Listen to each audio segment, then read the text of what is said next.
Economia Real, com Rita Mundim. Os fatos do mercado financeiro. Ô Rita, vamos voltar a falar sobre o tarifaço, porque a Confederação Nacional da Indústria apresenta ao governo federal uma proposta para que seja adiado em 90 dias, 3 meses, o tarifaço dos Estados Unidos sobre as exportações brasileiras. Comenta pra gente, bom dia. Bom dia! E as alternativas começam a surgir no radar da diplomacia brasileira.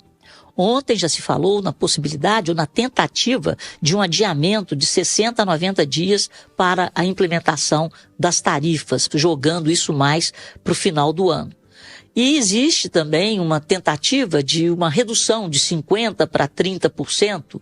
Falou-se também na criação de cotas para os produtos do agro, por exemplo, para o café, para o suco de laranja, para as carnes, carne bovina, pescados e frutas. Então as coisas começam a surgir. Uma coisa é certa, o governo quer conversar com os empresários e o interlocutor é o nosso vice-presidente Geraldo Alckmin. Lula anunciou ontem também a convocação do Conselhão. O interessante é que a convocação foi feita para o dia 5 de agosto e as medidas podem entrar em vigor no dia 1º de agosto. Para quem não é do ramo, o Conselhão é o Conselho de Desenvolvimento Econômico e Social Sustentável, que foi criado desde o primeiro mandato do Lula, depois foi desativado com Temer e Bolsonaro e foi recriado agora na volta de Lula. Tem 246 membros e dentre eles representantes de peso dos setores da indústria e do agro que foram os mais atingidos com as tarifas de Trump. Portanto, vamos ver o que acontece. Mas foi marcado para hoje, em São Paulo e também no Planalto, uma reunião com os empresários. Tarcísio de Freitas, governador de São Paulo, convocou inclusive o representante comercial dos Estados Unidos, Gabriel Escobar, que deve estar na reunião com Tarcísio. Então aí nós já estamos vendo aí as duas coisas acontecendo ao mesmo tempo.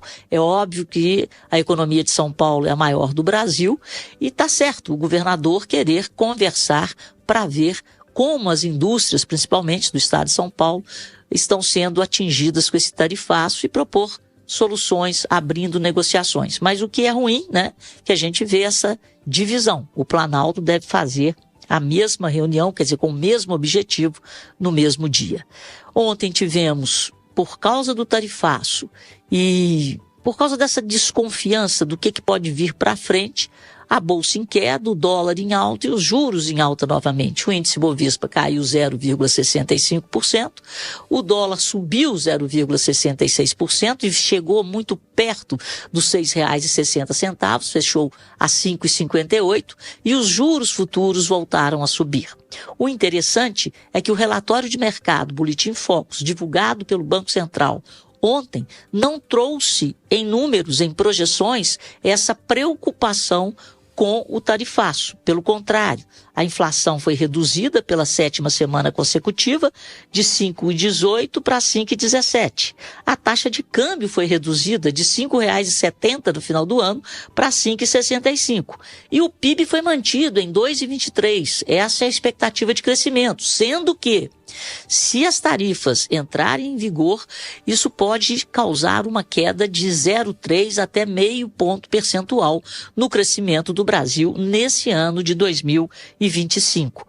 Outra coisa que chamou atenção foi a projeção para o primeiro corte nos juros, que pulou do início de 2026 para março. Então, o primeiro corte, na projeção dos economistas ouvidos, só deve acontecer em março, e um corte de 0,25 ponto percentual. E para todo o ano de 2026, a expectativa é de um corte de 2,5 pontos, com a taxa básica de juros terminando o ano em 12,5%.